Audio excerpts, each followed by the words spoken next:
Welcome everybody to our November board meeting. Thank you for coming. One of our board members had an appointment out of town and is absent today, so this is the full board for today's meeting. So we're actually going to start off with, and we've mentioned this, I think we've mentioned this in prior meetings, our Dr. LaRuth Gray, who's not here tonight, who's our WLS, which is the Westchester Library Association, Westchester Library System. Representative. Her term is ending and she's not going to continue on the Westchester Library Board. So we as a board actually don't appoint our representative from the WLS Board.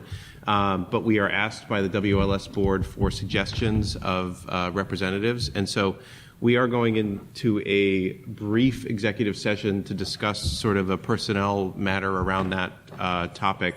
What we wanted to do that, it'll be brief. We're not going to do this for long, so we won't be hanging around for long, but we want to do that first. So then in the public meeting, we can sort of, talk about what we discussed in the session. So we're going to do that very briefly, and we'll be back shortly. So I'm going to make a motion to go into executive session to discuss the recommendation to the WLS board for a replacement of Dr. LaRuth Gray. You're right, she can never be replaced, but the next WLS representative of the board. I'll second. All in favor? Aye. We'll be back momentarily. I'll make a motion to exit the executive session and restart the regular meeting. Do I have a second? I second. All in favor? Aye. So we had our brief, sorry, I hope it was brief enough for everybody, executive session. The reason we needed to meet was, as I mentioned before, Dr. Gray, who's our Westchester Library System representative, her term is ending and she's not wishing to continue in that role. So the way that it works, we actually as a board don't appoint our representative on the Westchester Library System, but we are asked for a recommendation by the Westchester Library System, and then they go through their process and then appoint the person, or if for some reason they chose not to, they would appoint somebody else. But we had asked Tom Giaffino, the director, to suggest to us names of people that he thought might be good representatives of our board of our library at the Westchester Library System board. And a gentleman named Francis Okilo, who's been a resident of New Rochelle since 1973, who uses the library extensively, who has a very impressive diplomatic background, was with the United Nations from sort of the early 70s up until I think he retired maybe in 2006, and worked all over the world in various diplomatic capacities. He's the person, we think he'll represent us. We're very confident he'll represent us well. He knows the library. He spends a lot of time here. His background clearly renders him capable of engaging with this board and representing our library well. So we're not going to pass any sort of motion because there's no motion to pass, but we're going to ask that Tom pass along Mr. Okilo's name to the Westchester Library System to serve as our representative on the board of the Westchester Library System.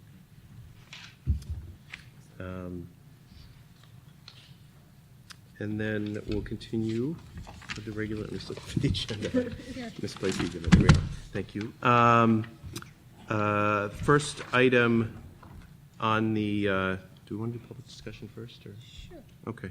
We're going to go to public discussion first. I'm going to start. The first person on the list is Lourdes Font. Okay. Second person on the list is Tamara Stewart. Okay.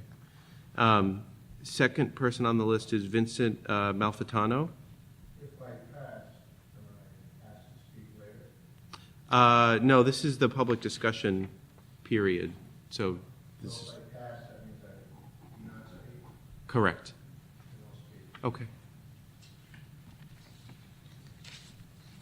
Mr. Malfitano's going to be over there.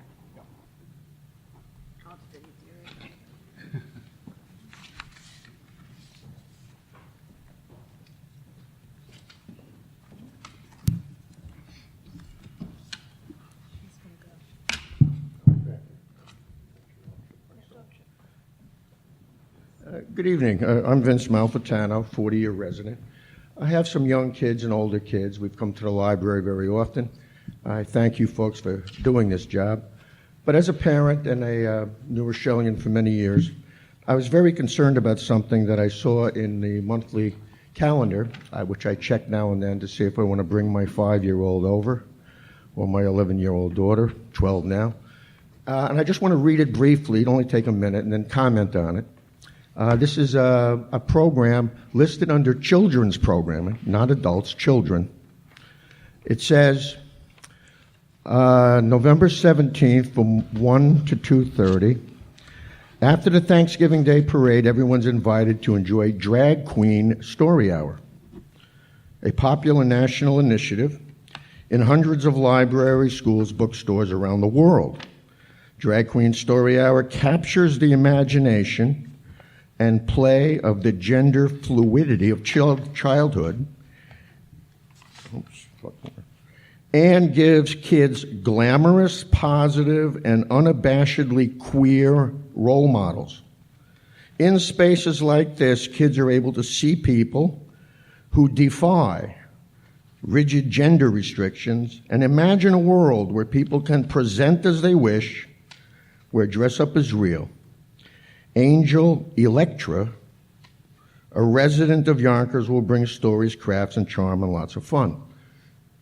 Well, the thing is this. I have no problem with our library serving its mission to provide education and information to the public. As a teacher for 40 years, that was my role as well. But as a teacher, I was told, don't indoctrinate, Mr. Malfitano, educate. That description you just heard is not education, it's indoctrination. I'm extremely concerned that this is listed under children's programming. I have no problem with this information being offered to adults. If I had a child, if my 5-year-old or 12-year-old daughter seemed to be questioning their sexuality, I might want to come to the library and hope there would be some material that I could look at. And maybe even a program that could speak to me as the responsible adult for my child's education about the material that I might use for my daughter or son to look at. That's appropriate to your mission. But scheduling a children's hour targeted towards children with those words shows that this is not education. This is indoctrination. I'm concerned as to how this got to our library. And just one or two last questions, if you wouldn't mind. Did somebody on our library staff think this was a good idea and sought them out? Or did this apparently well-funded liberal organization, which is worldwide, seek you out for another opportunity to indoctrinate more children? How much did this cost? It's being paid for, I understand, by the Friends of the Library or Library Foundation. I will not contribute to them anymore. It's a wholly inappropriate use of very precious funds. As I say, libraries serve a role to educate the public, not to indoctrinate. Somebody needs to explain to me why this is not something more suited to a parent who may have a child troubled about their sexuality. This appears to be targeted to children. Come after the Thanksgiving parade. Let's all have fun with Electra, with glamorous queer role models. What is this, a joke? Thank you. Denise Ward.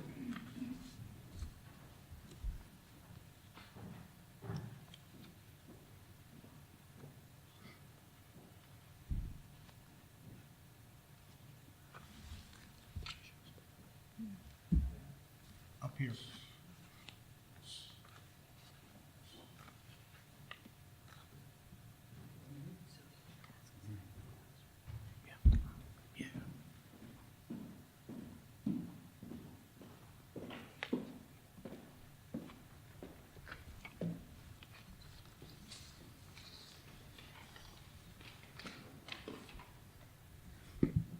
Good evening, members of the board.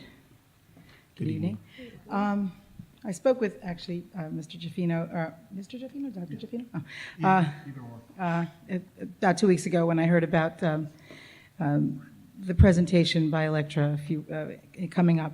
And although I have no particular, my problem with the presentation by Electra is this. I don't think it's particularly fair. I think that one thing I love about the library is that I can find whatever I'm looking for. I can find whatever side of whatever conversation I'm looking for, and that's what I love about. That's what I love to do. I love to research and I love to look for things. I love to dig around and look for things. So my question is, and Dr. Jaffino said to me that this was offered to them by the foundation, right? Am I correct? Foundation. The presentation by Electra was the foundation. No, it was. The Friends? The money will be, the fee for the drag queen will be paid for by our friends. The Friends. Not foundation. Foundation, okay. So my question is, what if Dr. Jordan Peterson offered to speak the opposite point of view, or make a presentation, or some kind of show on gender fluidity or opposing gender fluidity at the New Rochelle Public Library? Would that be welcome? Would he be welcome right after a parade? Would he get a Facebook page and a PR statement from the library placed in our local papers? I suspect not. And that's really my concern. I just feel that I like equality. I like parity. I like to be able to find all the sides of a conversation, because that's the way I come to reach a decision. I like to hear it all, and I like our children to hear it all. And so when we only hear one side, it's hard to understand, and it's confusing. And so that's my concern about this, is that they're only hearing one side, and they're hearing it right after parade, and they're hearing it in a very party atmosphere, and that's fine, but where's the other side of that conversation? And I do agree with Mr. Malfitano saying, because I do think that it's something that the parents should be presenting and previewing and hearing about, and not necessarily in a kind of partying, playing atmosphere first, without the parents knowing about it first. So I'd like to hear, I like when there's equality and equanimity and both sides of a conversation and both points of view. But my feeling is that I don't really think both points of view would be welcome here on this particular topic. And I certainly don't think that the Friends would be seeking out the other side of this conversation. And so in that context, I think the library should have perhaps asked about that. And that would be my comment. Thank you. Thank you. Nora Lamorin.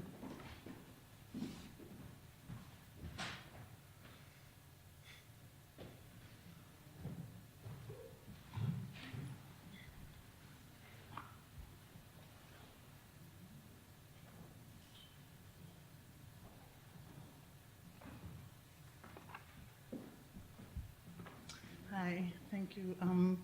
I actually was going to pass as well, but I feel very moved to respond to the other speakers. And since Lourdes Font had already passed, she asked that I also represent her. And I'm speaking just in general as a resident and a parent. And Ms. Font also has a queer child and is active in that community. I don't feel that this program is indoctrinating in any way or presenting a point of view. You ask, where is the other side? The other side is 24/7. It's what we live is the other side. And this is a fun program for kids to see that there are all different kinds of people. I don't think that they're being indoctrinated. Nobody's saying this is the good way to be. Nobody's saying if you're questioning your sexuality, here's something. It's just a fun program that includes a segment of our population that has been hidden and squashed for years. And to give the kids another opportunity to have a fun program that happens to be by somebody who loves to dress up and play personas, I don't think indoctrinates or is pushing any point of view other than let's have fun and be creative. Thank you. Thank you. Is there anybody else that would like to speak? Sure. Could I ask what your name is? Tamara. Oh, Tamara. So I did pass originally, but I did want to just respond. I did. Can I speak Yes, even though I sure. passed? Yes. Oh, okay, I guess the rules can change. I just need to know for the next meeting. So we'll always ask. No, is you there asked whether you could go to a different part of the meeting, and I said this was the period of the meeting for public content.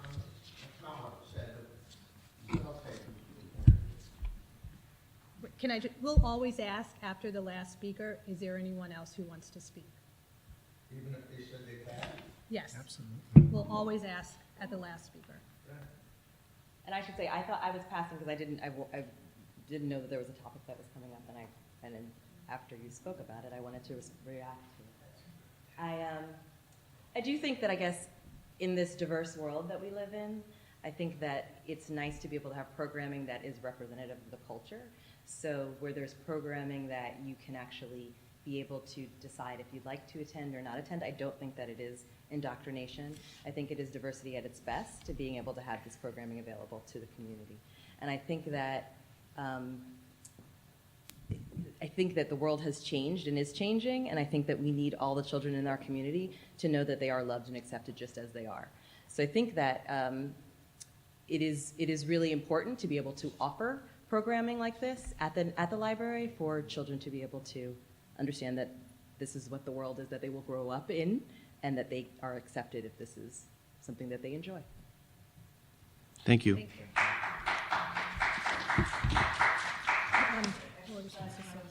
He's fine. He's coming back. Okay. Unpassed.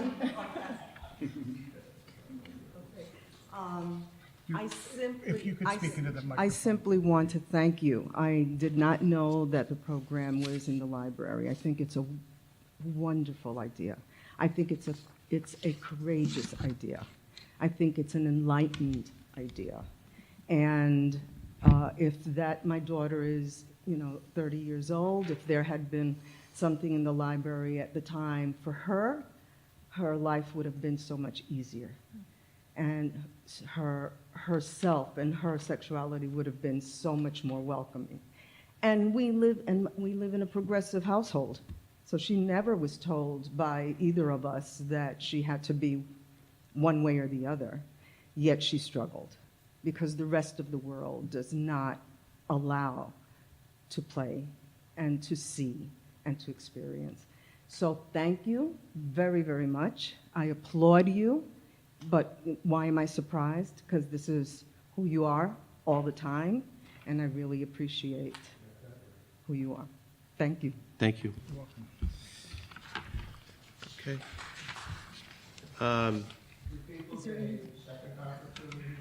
It's you can come speak at the next meeting, but it's one. You're changing the rules on the fly. That's what I need. You're welcome to come back to the next meeting and speak. Thank you very much. Thank you. So just moving on with the agenda, the next item is the approval of the minutes from the last meeting, which Tom circulated a week or so ago, I think.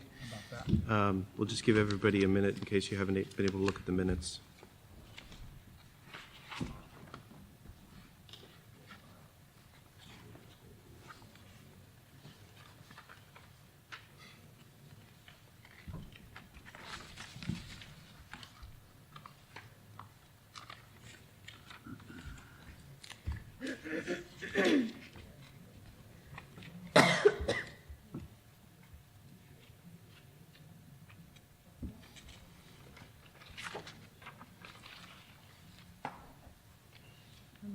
Does anybody have anything? Everybody? Perfect. How amazing is that? Your minutes are always perfect. I'm going to boy. make a motion to approve the minutes as submitted. Second? All in favor? Aye. Aye. Thank you. Moving on, I know we have our usual package of financial reports. Is there anything, Tom, that you or anybody wants to highlight? No, not really. If you examine it, I can just basically say that we're on track. We're doing what we need to do. We have had some capital expenditures that were unexpected that we're dealing with. Actually, the most notable one, which I will discuss in my report, is an issue with the elevator and what the costs to fix it may or may not be. And we're busy. We're very So busy. the elevator's obviously relatively new, so, 4 years, yeah. okay. Yeah. It's broken again? There was an issue with the elevator that we discovered midweek, and we received a quote from our vendor, which we thought was far too high. So we're seeking other prices, and we think It's we not found- under warranty? I don't After know. 4 years, no. We do have a service I contract. feel like it was yesterday, okay, Yeah, maybe it was. yeah, it was a while ago. We do have a service contract, and for this kind of issue, it's not covered. But we think we found a very good vendor at a far reduced cost from the company that we use. And so we expect to hopefully have somebody in as soon as tomorrow to give us a sense of where we stand. It's frustrating, I'll be honest with you. It's frustrating for us as a staff to see our patrons, who have mobility issues to struggle with that. But we're on it, we're working on it. And I promise I'll keep you all in the loop as we go forward. Okay, thank you. Any statistics you want to highlight, or you'll handle that in your report? Do we have I know Dr. Gray's not here, but is there any sort of WLS report submitted? Or? Really, I didn't receive anything from Dr. Gray, but I will mention that the annual meeting is next Thursday in the morning, and it will be a business meeting to elect vacant or fill vacant WLS board positions. Based on what was discussed tonight, Mr. Okilo's name will be submitted, and I assume that he will be approved to serve on the board as the New Rochelle representative. And again, one thing I do want to mention that I mentioned at the previous meeting, that the county will have a new integrated online system sometime in the spring. We're excited about that, a little anxiety too when you cut over from one system to another. But we are starting the process of training and preparing ourselves, our staff, for this new system. It looks really powerful and more user-friendly, and so I'll be sharing with everybody as we go forward. Those are both good things. So, Thank you. I do not have a president's report, but I'll hand it over to you, Tom, for the director's report. thank you, Chuck. My report is brief, and it's just basically an update of some of our grants, et cetera. As you folks know, probably ad nauseum, I talk about this grant that we just received for the circulation gateway area. The money is now in our pocket, so to speak. We are busy planning to move forward. We're hoping to start in December. It's a complicated project. We'll be changing out the desk. We'll be adding patron self-checkout with the ability to use credit cards to pay your lost and paid fines, et cetera, et cetera.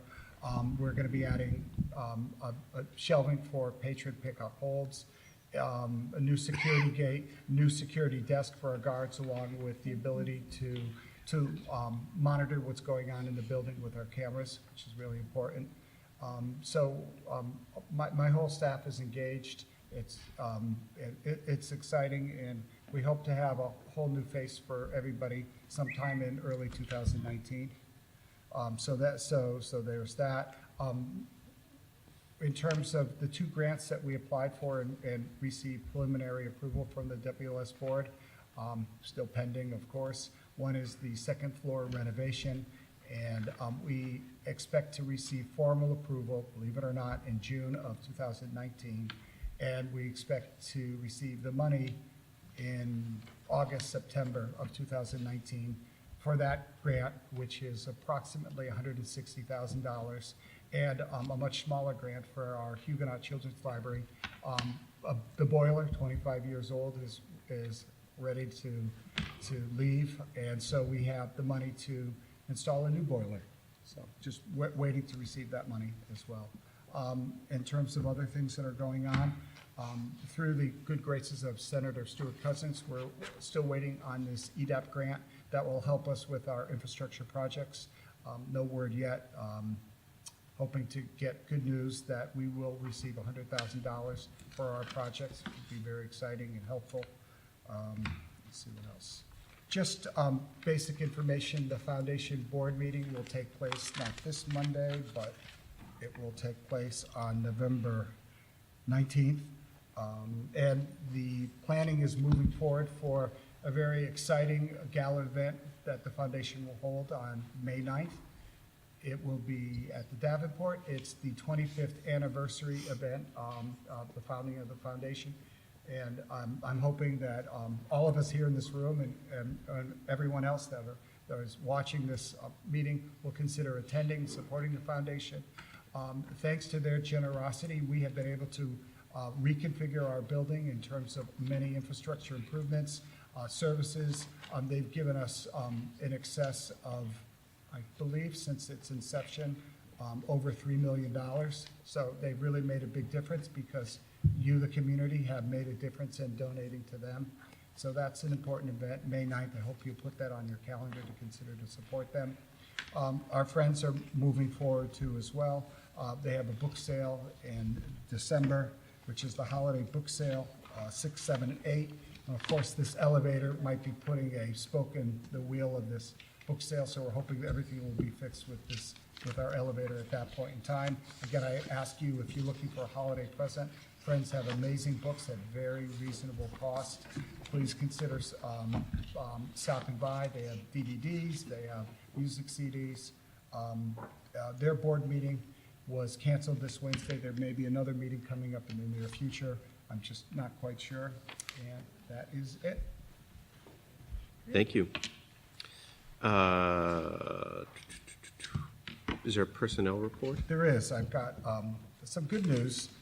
As you all know, we've had 2 vacancies that we are finally in the process of looking to fill. One of them being the social media coordinator position, which we put on hold because we wanted to change the job responsibilities to include videography duty.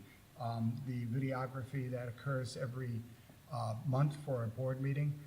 It took a while to get it through civil service, but indeed they did pass this change. We are now interviewing candidates, and I'm really excited to tell you that we have a great pool of candidates, all of them New Rochelle residents, many of them pretty young, which is probably not a surprise given the social media component, the website responsibility, and the ability to work with video cameras.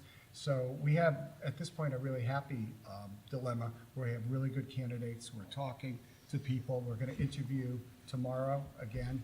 And I'm hoping at our next meeting in December, we'll have a great news in terms of a candidate accepting our offer and starting in the new year in early 2019. The other vacancy that we have that we're about to start interviewing next week is a librarian 3 position, head of children's services. As you all know, our longtime head of children's services, Kathy Cronin, retired due to ill health, which was a real blow for all of us. But we are now in the position to interview. We posted the job. We have a cadre of good candidates. We're about to start the process. We're hoping we'll find the right person for the job. It's an extremely important job. The head of children's services, that's really the gateway job that will introduce library services to our youngest patrons and hopefully develop a connection that will keep them coming back to either our library or somebody else's library throughout their life. So that will start next week, and we're excited about that. The third update is the position that was approved at last month's meeting, which is the Community and Services Support Specialist. That is a new position. I reached out to our civil service administrator.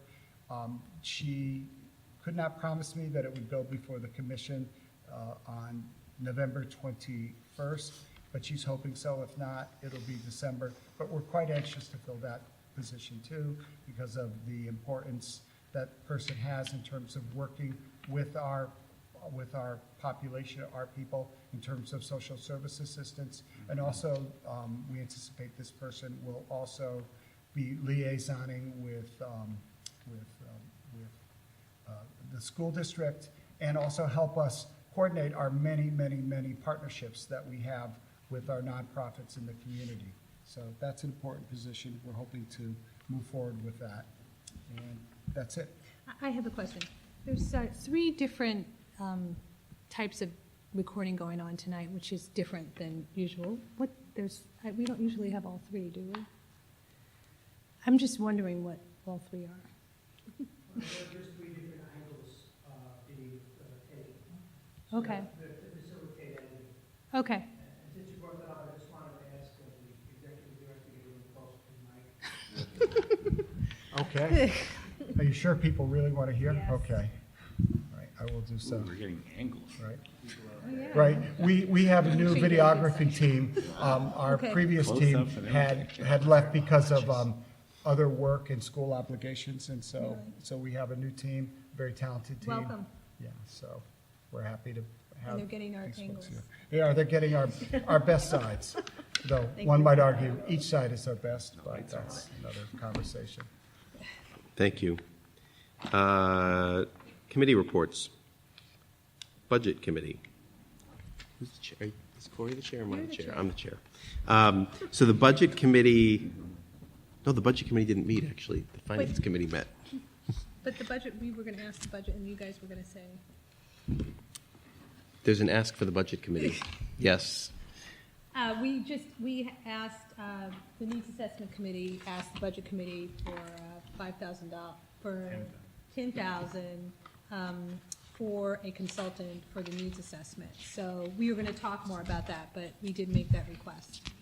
So I guess and I know we spoke, we haven't actually, the Budget Figured out Committee when- hasn't actually met. Okay. I guess what I would say is we should meet and have a discussion. I don't anticipate any sort of issue. Okay. I think $10,000 is based on where we're running and based on the totality of our budget, won't be an issue, but we probably, for good form, need to just meet and Okay. approve it. But So I we should think, meet soon, because we're going to start, we want to get the yeah, RFP yeah. out. I think you can go ahead with the RFP and then we'll meet and discuss. I don't Okay. think it should be an issue. Okay, I think the quantum of the money is not going to be an issue. okay. The next item, Building and Grounds Committee. Do we have an update? Yes. Sarah, yeah. Sorry. So a few meetings ago, Chuck had asked about the building assessment report that was done, and Tom had given that to me at the last meeting. It was done in April of 2009. So it's very old. It was a complete analysis of the structure of the building, all of the mechanical systems, and there are a lot of big-ticket items there, and everything basically needs to be replaced. So, Well, much of that has been done. right, but They're still remaining. In there's- 2009, everything, but haven't Right. we replaced some things Yes, since then? yes, Most but basically everything. from that report, the report basically said everything needs to be replaced. So I'm in the process of setting up a meeting with the Buildings and Grounds Committee and CROC, which is the Capital Review Oversight Committee, which is comprised of community volunteers who have expertise in the areas that we require. So we're very grateful for them. It's just been a little taxing to set up a meeting because everybody's very busy, so to get everyone on the same page and available. But I'm hoping that we can meet before the end of the year. And there are a couple of things like air handlers. I know that with the HVAC system, that's one of the big things that needs to happen. So we'll discuss that, and hopefully at the next meeting, I'll update you on when we're actually meeting with the group.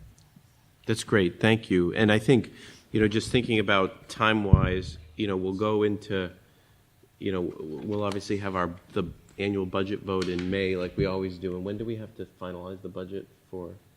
Usually, Chuck, the budget should be voted upon by the board at the March meeting, which will give us time to pass it along to the New Rochelle School District and so they can integrate it into their process, and all the appropriate language can be put together for the ballot. Yep. That's helpful. Yeah, so thank you. And what would be really helpful is sort of, as you meet, perhaps targeting, like, if we think there are going to be big ticket items that we want to address this coming year, in the budget, or probably more likely in like a bonding type thing, to the extent that we can get visibility sort of in the, January, February timeframe, that'll be helpful, because then that will give us an ability to discuss it as a board and figure out whether we want to move forward with any sort of capital expenditures in the coming year. So thank you.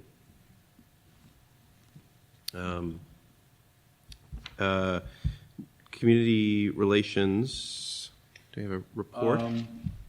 There's not a lot to report on community relations, just a few things. I guess, let's see. So the first thing would be specifically my conversation with the foundation. One of the things that we're looking into doing as we move closer to the holiday, I think this will be something that will happen somewhere in 2019. But the foundation is looking into seeing what else can be done. And Chris has sent me a few links about other libraries across the nation that have brought in programming.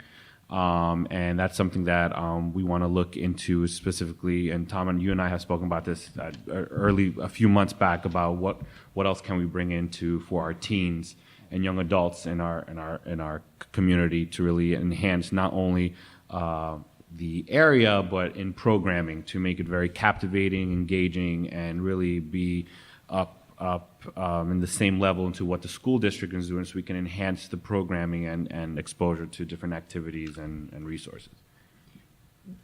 I was part of a meeting a number of months ago with a group of people that were connected to the youth and the teen of the city, and the library was offered as a venue. For example, on Friday nights or Saturday nights when the library is open, we would love to use this theater for a teen-oriented event. As because the space is here, we're paying for it. It would be wonderful. And actually, the foundation, Chris Sellen, I sort of brought her into the loop in terms of providing some of the financial support for that. And Kelly Johnson, who's our great youth bureau chief, is supposed to be coming back to us. But Daniel, I think the whole issue of teen services is really critical, and we are hoping to collaborate in that area, and also try to continue to do and enhance our programs. And whatever assistance that you can provide, or the foundation, would be great. Definitely, and we appreciate it. Also, another point too, and I reached out to Tom. I'm still in the process of working everything out, but I'll get my numbers by tomorrow. I spoke to Tom about this via email.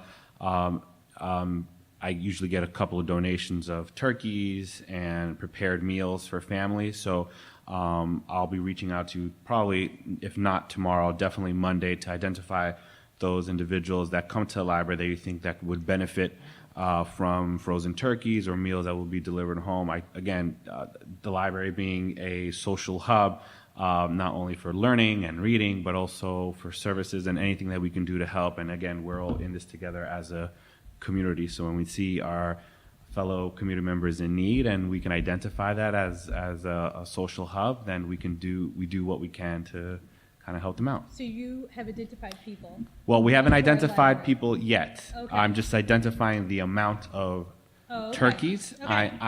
I don't quote me on this, but I have shot for 100. So far, I've gotten 80. You have 80 turkeys? Yeah, but again, I'm in the process of confirming numbers, and then to see what other, not only the library, but I'm working with other from the school district down to other members of the community. We'll let people know somehow here? Right. We'll figure out a system of how we can identify members of the community, let them know, kind of a voucher system to come get the turkeys, or we'll figure something out. But it's something that I want to put out there as an effort of just working as a community. That sounds great. I'm thinking, Daniel, that we have so many partners in the community that we could talk to. Covenant Church, Hope, Montefiore is a really good place to go because they certainly, our Rotary Club has participated in a coat drive every year where we're identifying families children, adults who just can't afford to have a warm coat. I mean, that's really exciting, and the library would love to be however involved possible, to be a venue for pickup, Great. Or try to identify folks who would benefit. So that's Definitely. great. Definitely. And I think, Sarah, I don't know if you want to share anything about the Huguenot Children's. About honoring them? Well, I don't know, are we supposed to even, I thought it was going to kind of be kept under wraps a little bit. Surprise. It's a surprise. A surprise? Okay. Okay. Are we All right. We're working on a surprise. Okay. Okay. We have to meet. Okay, okay, Right? yes, Um, yes. But, so but- you can't talk about it? Well, the community, Then it wouldn't be a surprise. we do have a fundraiser idea in mind. Okay. So we have to meet on that, and that hasn't been finalized at all. And there will be a party. Okay. So a little bit of a celebration in late April, early May, I think. Do we have to vote on that being No. approved? No. Or, okay, so there will definitely be a celebration.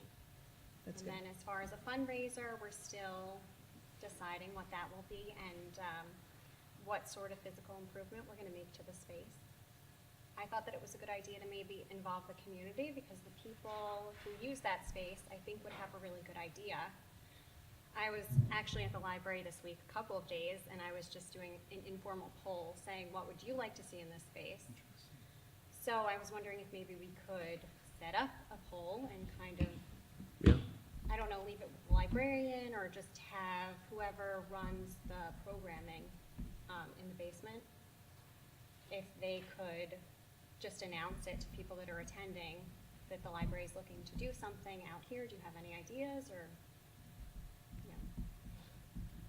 So I'll set up a community relations meeting, and then we can kind of flush that out further to see what we can do to kind of do some community outreach and survey, or kind of to flush that out a bit better. In case people didn't catch it, we're talking about an improvement to the children's library. That's it. Thank you.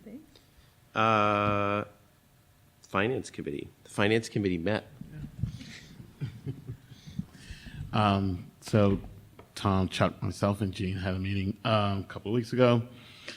A few points that came up were just going through the budgets with Gene, which was a great time, just being a numbers person, and kind of how the system works in conjunction with New Rochelle School District and the transition that happened when the library moved from the city to New Rochelle School District. That's a point of understanding, information gathering for myself as a chair.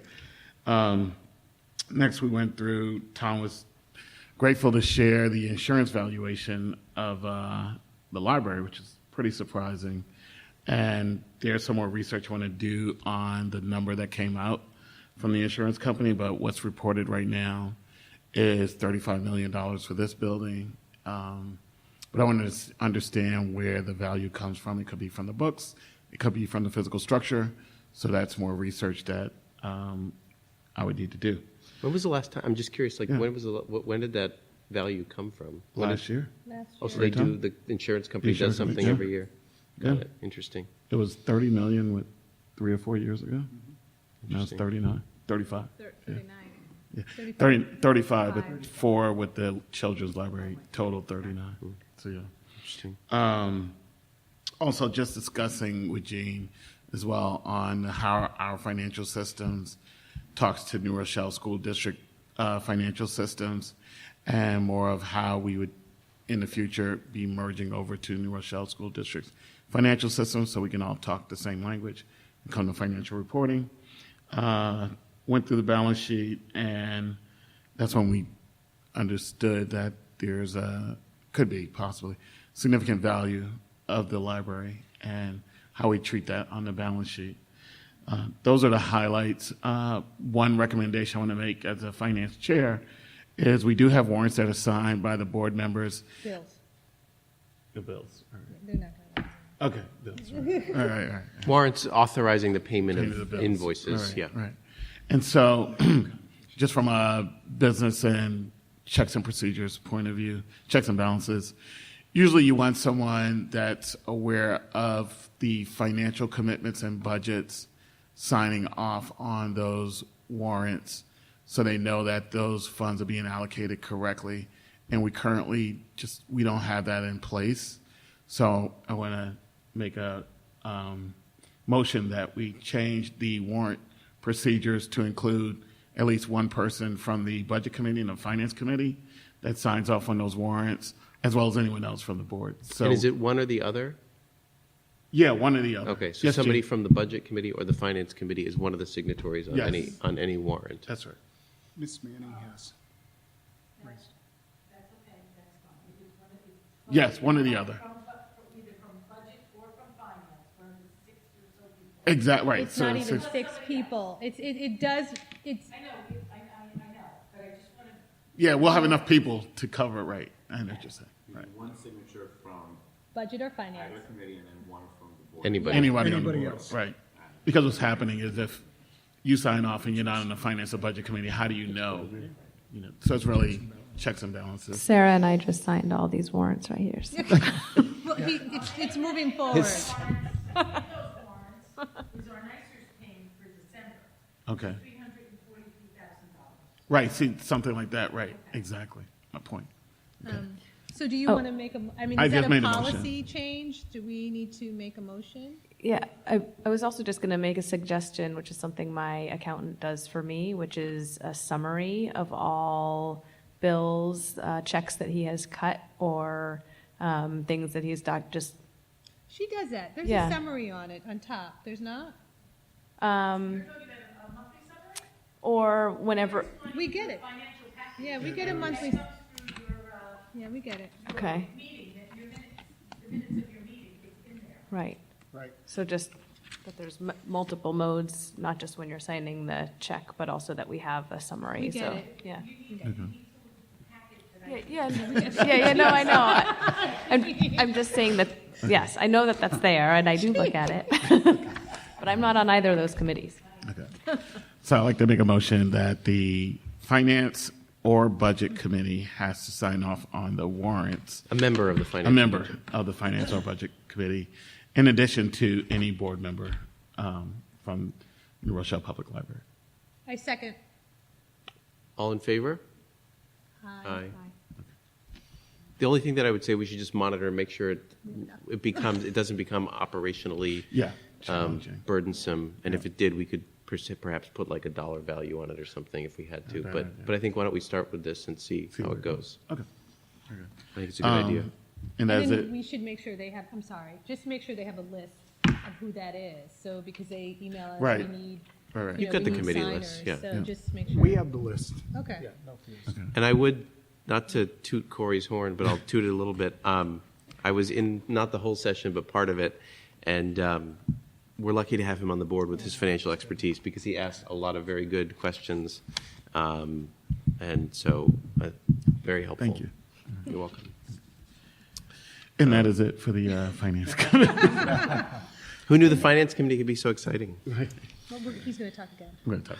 Oh, no. Needs assessment. Just kidding. Needs Assessment Committee? Yes, so on the Needs Assessment Committee side, continuing down our process, and it came from April, and when there was the petition on Save Our Libraries, and when I came aboard, we were really trying to figure out how do we figure out what's the best source of uses with the library and doing it independently in-house.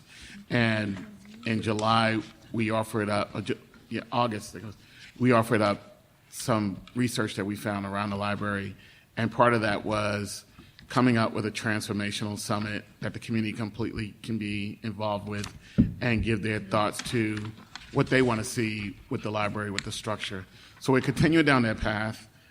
We've created an RFP, which is presented to everyone here today. that the Needs Assessment Committee approved, and we would like to have Tom post that publicly. We expect to have that person identified after we review all the RFPs that come with answers, and have that person engaged by January. And they'll be engaged from January to March. Yeah. Yes, January to March. And we're looking to have our transformational summit the first weekend of March. And that would include the entire community. We're still working on logistics. Right now, we're looking at having it here. It's just, we're going to do it 3 sessions, 4 sessions. So that's still being worked on. But right now, it's having the advisor come aboard after they answer the RFP and preparing for the questionnaires that goes out to the community and preparing the transformational summit to have someone take the lead on that that's independent of the trustee board. And of course, all of this will be on our website, Right. if, so people can see it. Right, right. And let's see what else. Right, and we already asked for the allocation of $10,000 for this. Yeah, we did. Yeah, And we were consultant. told to go for it. Yeah. And that's it for now. Obviously, a lot more to come when it comes to what the future of the library holds. We think it's some great things, obviously identifying the value that the insurance company has on it. Once we get to the heart of that, that's a number that we didn't see coming. But, as we figure out what the community wants to do in terms of the library, the Needs Assessment Committee will execute that. And we're here to work at the will of the people. Thank you. That's it. I guess the only thing I would add is that this is yet another opportunity for the community to be engaged. And so I would hope that everybody here would really, when it comes time to have these forums, be as engaged as you always have been in the past with helping us find people from the community who can be a part of this, because we know that people can get others engaged, and so we're hoping that everybody will be engaged when we're asking for the input, because we're going to make decisions after, and we want to make sure that the decisions are being driven by the community. Do you want to add anything? No, Okay. I mean, no. I think that's great. I wanted to say something. Sure. I guess I'm sort of struggling still with the idea of the Needs Assessment Committee, and our meetings aren't that well attended, so bringing someone in to facilitate things, I guess I'm just struggling with the fact that someone needs to come in and do these meetings when we have public input and people can come and voice their concerns. I just feel like we don't really need to hire a consultant when people can tell us what our library needs. And I wasn't able to get a list of all of the things that Damon Marr had suggested, but he had a whole list of all of the things that the library, could add to it to make it great. Like one of those was a playground and, the wish list for what our library could be. And I think we're doing a pretty good job of evolving and catering to the community and what everybody needs. So I just don't see bringing a consultant in and holding these meetings. Yeah. So I've done this before in other communities. And so usually what I've learned from just being in New Rochelle for quite some time, and specifically the first quarter of this year, is there were over 700 people that signed a petition saying save our libraries, right? Because they thought that the board was selling the library rights to RXR. Right. And that was a major concern for the entire community. Actually, as we went to different community centers, they discussed, save our library. I'm sure you've experienced that as well. Save our library, save our library. And so there's some miscommunication on what's happening to the library. And I think there are updates that can happen to the library, and beyond, smaller things, more grand scale updates to the library that I think could be possible, because we should have the wherewithal to make this place the centerpiece of the community in an upgraded way. And we can internally do that financially if we have the right community support behind it. So I'd like to upgrade, the building and keep it completely controlled by the library. But we can't do that with this group right here. We need to do that with the entire community reaching out, saying, this is what we would like to see the library to do. And I think that if we can get enough people, once again, going off of the 700 signatures that we had, coming back to the table saying, hey, this is what we'd like to see happen. I think it's one of those things, it's easier to say, save our library, and then you don't have any input. We want to go back to that same group and say, hey, now we want your input on what we should do with the library. So that's really why we want to do a summit, not so much this group right here. I think this group, if we left to our own devices, we'll hear our own messaging. We need the community to really tell us, hey, this is what we want to see. Because what will happen is, if we did it the way you're saying do it, is they'll say that we did it in a vacuum. And I want to make sure that we do this for the people and by the people. And so it's up to them to engage. And if they don't engage, then yes, this will be the community, this will be the group that'll make those decisions. But we can't do that without them having the opportunity to come in first. And I just also want to add, bringing in a facilitator is because while we may be many things with many different skill sets, I would also just point out that we are not community engagement experts per se, and having an independent entity to facilitate that process. And I also just want to make one other point.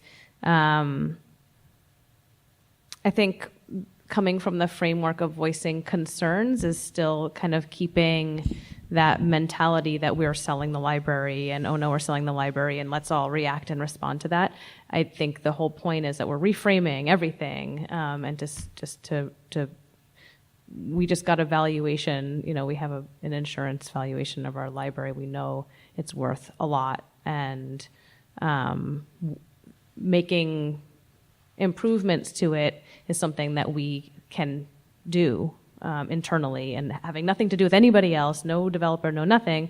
Not to say that never ever will there be a developer involved. I have no idea. Point being that we can, I think that making improvements to the library with input from the community is the best way to make improvements to the library, and to do it as broadly as possible. So Sarah, I just have this. Are you suggesting that we already know what the community thinks? Because I know they don't want us to sell the library from what they've said. I really don't know. I see this, we have, 10, 20 people, but we don't generally have a lot of people at our meetings. And I kind of want to hear from the community. That's why I'm here. I kind of want to give them the opportunity to speak to us. So are you suggesting, Yeah, I think that the meetings were obviously well attended when the idea of, selling the library was a big deal, and obviously it's kind of died down at this point. But I think that people can just come here to our monthly meetings. So I just don't see, to me, I appreciate all of the work that you've done on the Needs Assessment Committee. I really do. That PowerPoint presentation was very impressive. I do believe that there's a lot of value here. But I think that already we're headed in a direction where most people are happy with the library. That's what it seems like to me. So. Until they're not. Well, so again, being from this community and having been in a lot of committees, focus groups, summits that targets a specific topic,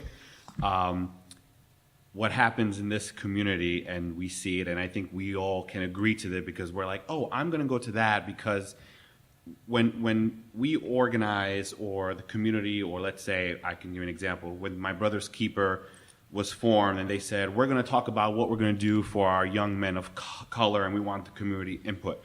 Literally, we had 300 plus members of the community at a summit at Rochelle, and it was a focus group. But when we have a platform like this where we have a structure, and I know what you're saying. You're saying, well, people should come out and voice their opinion here at our monthly meetings, and it's a repetitive thing. But when we give them a different type of format, a different type of feel, with someone that's not us running it, that it's a consultant, people feel that they're more invested, that we took the effort and there's going to be a structure and a discussion and a back and forth. We really don't have a conversation and dialogue here for community to engage. So I think that's kind of an area of really when you set something specifically on a focus and target, you're more inclined to people say, oh, they're going to talk about what we're going to do with the library and they want my opinion, versus saying just come to the library board and talk and thanks. I think it gives people an opportunity to engage more, and I think that's what we want. We want to hear. And our also community. just make sure everyone understands there's transparency, and we've been really just walking through every single step of every single iteration. I mean, this is like the third draft. We have a new one every time we come, just so that people see there's nothing like sneaky happening. We're all here trying to get everybody's input and in good faith. And so I think we should be willing to invest in a process that is really outwardly visible and welcoming for as much input as possible. If I just would like to make a comment that relates to the conversation, not specifically for or against hiring a consultant, but I do think it's worth mentioning that a few years ago, we did hire a consultant for a strategic plan. We involved the community. It was a really successful effort. We came up with goals and objectives, a blueprint to go forward. And I have to say it was useful because we were able to pull people from all areas of the community, people who normally aren't able to attend on a Thursday evening or aren't able to necessarily discuss library activities or the future of the library at a program.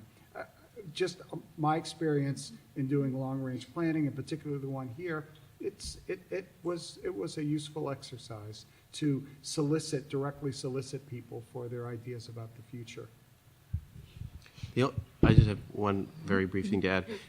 I think it's sort of piggybacking on what you said, Tom, like regardless of let's just say none of the rezoning of the downtown ever happened. Regardless of that, one of the things that we do, which we were talking about just now with, the building and grounds, looking at the facility and what kind of investments we need to make, it's part of our duty to make sure that we plan for the future and have a facility that meets the needs of the public. And so to me, as we, let's just say there was nothing happening with the redevelopment of New Rochelle. This is something, frankly, that we should be doing anyways, because we gotta make those kinds of decisions around capital expenditure. And so, it's important, I think, to have our finger on the pulse of what the community is looking for in terms of a resource as we make those decisions, right? Because, at some point we don't just have to spend the money that we have to spend to keep the lights on and like the heat working and stuff, but at some point we want to, and thankfully we often, based on history, have had great support from the community, want to make investments beyond just keeping the lights on, right? And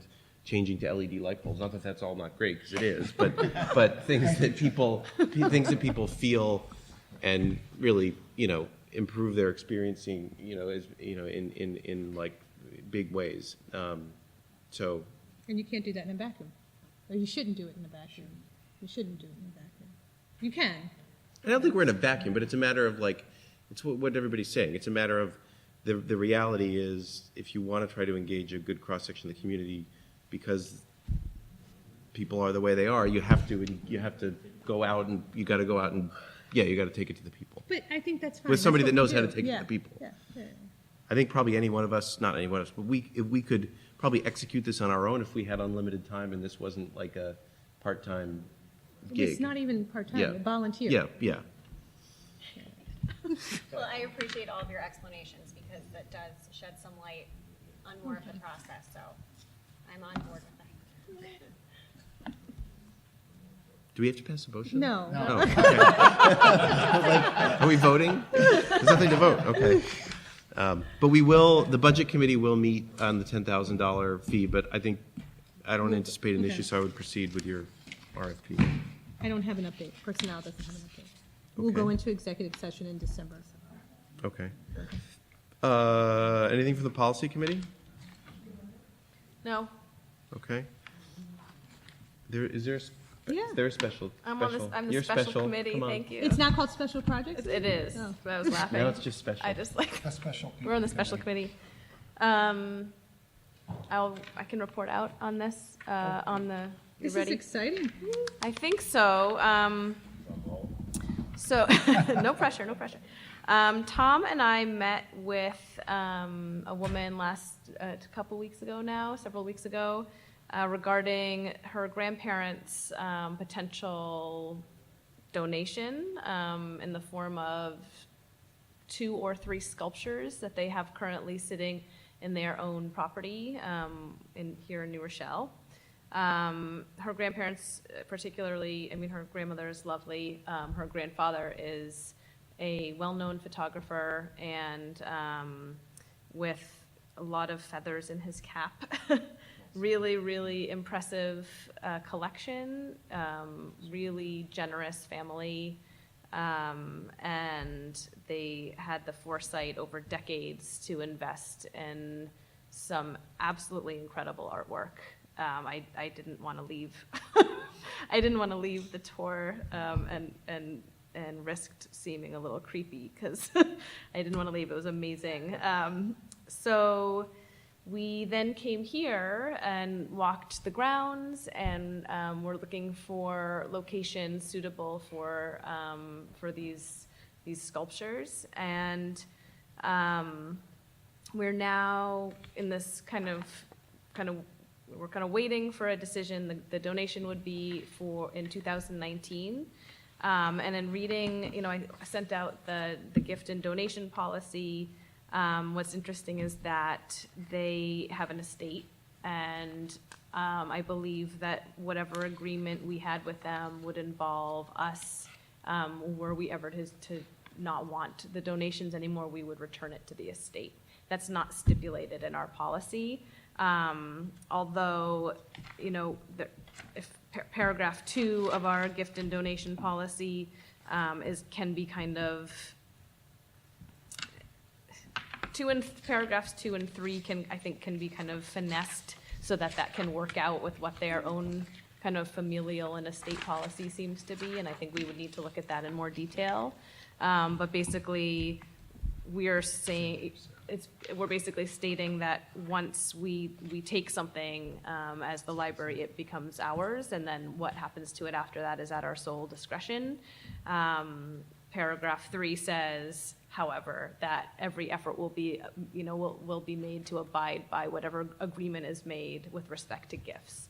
So I think we would need, if we could are sign some sort of side letter. right, we would, Yeah. right. We would need to have, we would absolutely need to sign an MOU, and everything else in here seems to me, I think we should share this with the family too. And did we give her a copy yet? So I think one of the next things to do when I reach out to her again, which I can do tomorrow, is just to see where she is. She said that she was going to be driving her grandparents by the space, but can I talk about the location of where we think? So out here on Memorial Highway, the kind of courtyard, grandish entrance that has the green. You're talking about our Yeah, we have a is there a grand- name for it? It's a Memorial Highway Entrance. courtyard. Yeah. Courtyard, I guess, yeah, That but it little has like a sunken little area. amphitheater-y feel to Yeah. it, Yeah, and yeah. the little green spaces. Maybe use that. At one point it was. There is a sculpture there currently, actually, but the spaces that we were identifying within that courtyard space are very much like the spaces where the sculptures currently reside. And we also like the idea of keeping them together because they currently kind of live together. So not only did we think that they would make wonderful additions to those locations, but that their addition to the courtyard would possibly inspire the creation of a sculpture garden. So, and so that's where we're thinking, we hope for the 3 sculptures because that is a nice kind of solid number to spark an establishment of public art in that space. And then we were also discussing, and I don't think we need to go into specifics yet, but we're discussing ways to recognize and acknowledge their generosity. And they're not really interested in a lot of hoopla and a hullabaloo and fanfare. But I think something dignified and quiet, but suitable, I think, to the level of what they're contributing, I think is something that we're looking to settle on. So that's still up for discussion. And I think they haven't decided about there's two sculptures that I think that they are interested in, and then there's a third one that we are interested in and that they may be interested in giving to us, along with some of their book collection, and a number of other one-off, they have a wonderful dark room collection, and we're looking to talk to the high school about potentially donating some of that equipment. So, for their dark room, and he's a photographer. So, I think that's it for the update. Is there anything else? Great work. No. Thank you so much. Thank you. Thank you. It's very exciting. Yeah. That's it. Any other updates from anybody or items of business to raise? Undoing racism. So confirmed for November 17th. It will take place at the New Rochelle Public Library. No, it's I'm not. sorry. Scratch that. New Rochelle High School. Tom's like, what? High School, sorry.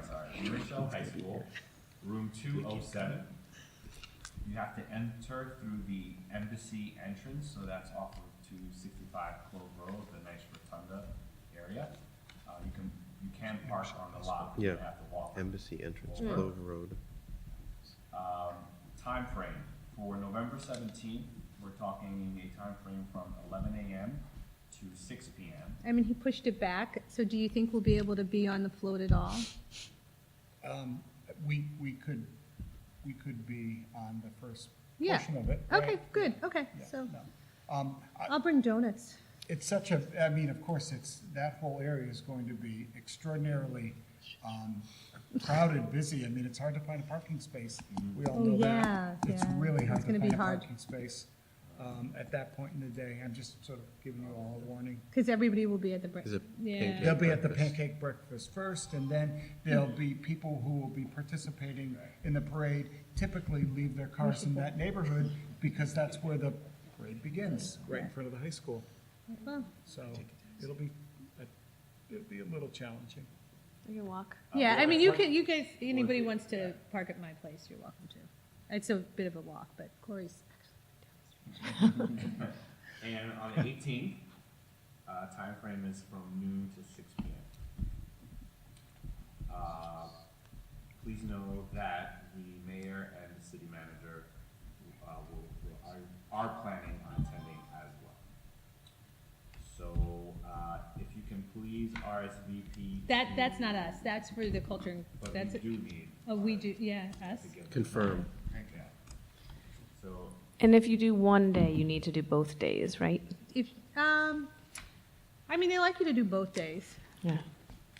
If you have to leave early on one day, I think that's fine. you do it as much as you can, right?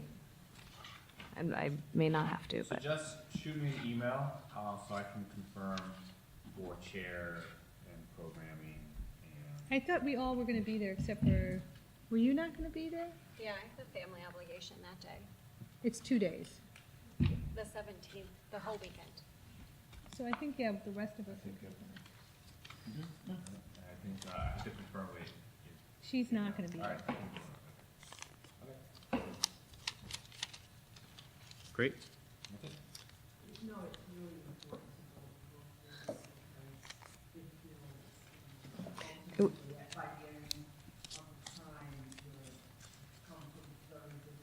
that's right. Yes, it's cumulative. Yeah, no, I have something that I was supposed to do late Sunday afternoon, so I'd miss the last 2 hours, but I think I can try and, whatever, you don't care about my personal life, sorry. We'll do our best. All right, I'm I going to make intend to be there. a motion to adjourn the meeting. Second. All in favor? Aye. Thank you. Thank you.